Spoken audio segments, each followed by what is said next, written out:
your socialist police state actually began in the so-called freedom movements of the 60s, where women began to push for their freedoms, their liberties, their rights, and your blacks began to marching for their civil rights. Well, during this time era, the 60s brought about a cultural revolution, and it was a revolution that was supposed to bring about liberty and freedom for all. And yet it enslaved people known as convicted felons, because it was during this time period that these so-called liberation lovers in our Congress started passing laws making it illegal for an ex-felon to own firearms for his own self-defense and the protection of his family and children.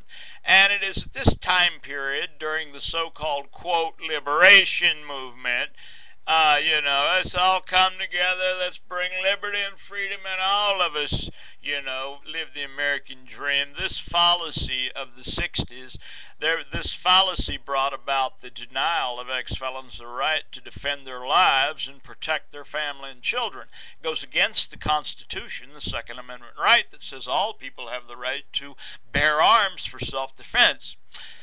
And it was during this liberation movement that launched the socialist police state machine in our nation. And today that socialist police state machine has grown so big, the bureaucracy is so large that it costs billions of dollars to prop up and hire these, quote, protectors of the victims and protectors of the citizens, these people working for law enforcement.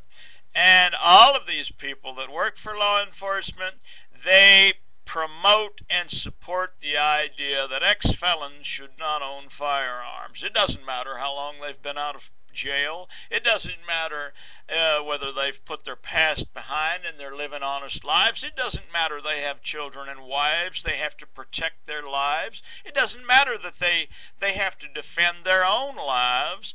And these things does not matter to the National Socialist in the police state big bureaucracy, the big machine that is rolling over Americans' freedoms, the Second Amendment rights.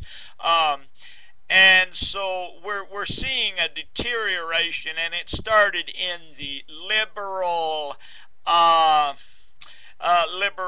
liberation movement of the 60s.